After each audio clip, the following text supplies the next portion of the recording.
life is strange, man.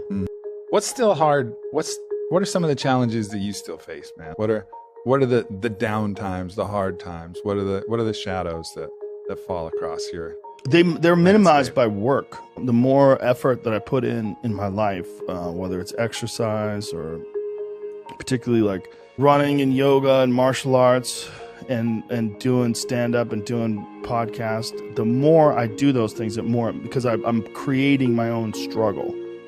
And I feel like there's a lot of benefit in creating your own struggle rather than, if you see a lot of people that run into a lot of struggle with life, like just life in general, in terms of relationships and friendships and fallings out, a lot of that seems to me that people need a certain amount of conflict and a certain amount of struggle.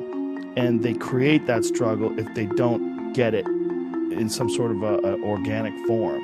If you're not at war with a neighboring tribe, or you're not worried about predators, you create this struggle with your girlfriend or with your buddies or with the people at work, your coworkers. The more I create my own struggle, the more I orchestrate it through training, through exercise, and just rigorous physical struggle where you're knocking on the door of whether or not your body is going to make it through this.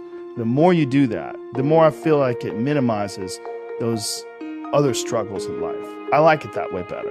I don't need any real horse shit in my life. I like to make my own horse shit. And it seems like, but it really does seem like doing that minimizes other things. Because like if you're running hills, right? If I'm running hills and doing these sprints 400 or 500 yards up this hill, it's so fucking hard to do that's all I can think of. And my body's heaving, my heart's pounding, and I'm just push. And all I'm thinking about is my breath. Things get minimized. That's a real struggle. That's almost death. Your heart is going 180 beats a minute. You're pouring sweat. That's like a design. I'm doing it on purpose. And I'm doing it to squeeze out all the excess energy and angst that my body might be putting on, that sort of confuses you about the real significance of interpersonal conflict and relationship conflict and work conflict. So much of it is exaggerated by your own body's desire for some sort of action, something going on. Well, I've found that the more I do that myself, the less I have that in my everyday life. And then also I have to do all the shit I'm supposed to do. I have to do all the work, including family stuff. Like I spend a lot of time with my family. I orchestrate it. I go to the comedy store after the kids go to bed. I get up with them in the morning. I help them get ready for school. I either take them to school, I go with them when my wife takes them to school. I do podcasts during the day while they're at school, and then afterwards I hang out with them and I see them. If I don't do that, I feel like a shitty dad. Like I have to spend time with them. I don't even like going away on weekends, but I like the fact that I'll be home tomorrow. I'll be home tomorrow. I take the first out flight. Always. Always. And your discipline in doing that, it doesn't matter what. I mean, what alcohol were we drinking in Rio? Something terrible. And it was light outside, and we were drinking it. And we're still on the fucking flight, the early flight, getting home early. Your discipline and commitment to that is fucking special. And it's every time. Not a lot of people can say that. A lot of people be like, oh, I had a big night Saturday night. I'm going to fucking chill on Sunday. I'll see the kids later. No. You just show up. And well, that's my commitment, especially when you're flying. I don't have to do anything. Just sit down. I'm going to sit down for 4 hours. It's not that big a deal. Just get up early and go do it. I'm not doing anything. Like I should check out the fucking dark corners of my brain on these flights. I like to pop a heavy edible before a flight and just sit there and like, yikes. Because that's when you learn things. You can't go anywhere. You could watch a movie on your laptop, or you could distract yourself. Or you can really think about shit. And sometimes that's some of my best writing I get done when I'm just barbecued on a plane, heading home from somewhere, exhausted.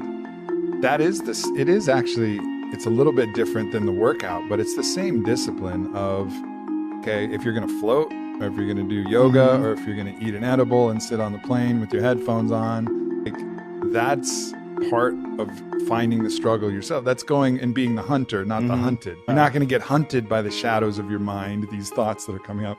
You're going to chase them down. You're going to find them and shine the lights in the fucking dark, murky corners and be like, was I a cunt? Was I a fucking dick? What did I do? What happened? What am I feeling here? What's going on? That's that attitude of going out there and seeking the challenge is probably the most important thing that we can do to prevent these things from happening to us. You know, it's just like going out and being like, no, I'm the hunter.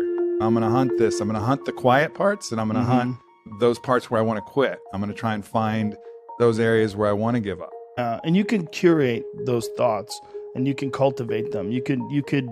There's a thing that you can do where you can get used to action, like Jocko Willink's perfect example. He has that thing on his.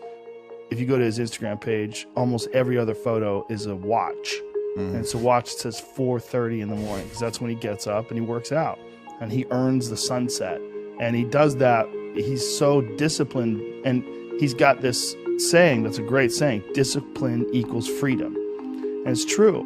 Because he's able to force himself to do that every single time. There's no excuses. There's no breaks. There's no days off. It doesn't happen. Because of that, you're not scared. You know that you can keep doing it. You know that you can continue to perform. There's a lot of people that are scared of their ability to do something that's difficult.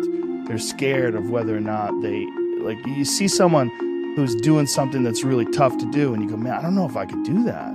I don't know if I could force myself to be disciplined. I don't know if I could force myself to take that kind of action. Well, if you do force yourself to take that kind of action, you don't have that question anymore. That question, I don't know if I can do it. Well, you're doing it. So you obviously can do it. Can you do it tomorrow? Well, you did it today. Why can't you do it tomorrow? Just do it. That Nike slogan, just do it, it's one of the greatest slogans of all time. It's so true. It's so good. It's so much better than live your truth or any of these fucking stupid ones that you hear today that people keep spouting out left and right. Get out there and go fucking do something. Just go. And then in the middle of doing it, it'll become easy. Even if it's not easy, even if it's hard, it's easier than not doing it and wishing that you had done it. Yep. That's the worst. One of the things that I think is hard for people is if let's say you do it once, right? And then you realize that you can do it and that you could have been doing it. People will start judging themselves in the past for not doing it because they've told themselves, I can't do that. I can't lose weight. I can't be cool. I can't do these things. And I'm broken in some way. And they have these stories about themselves about how they can't. And then if they just do it once, then they have to forgive themselves for not doing it before.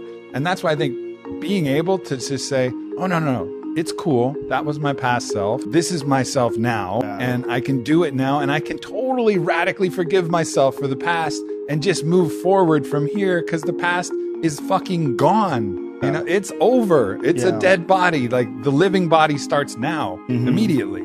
That's like that video that we did a while back, Be the Hero of Your Own Movie. You are not your past. You're you. You're you right now.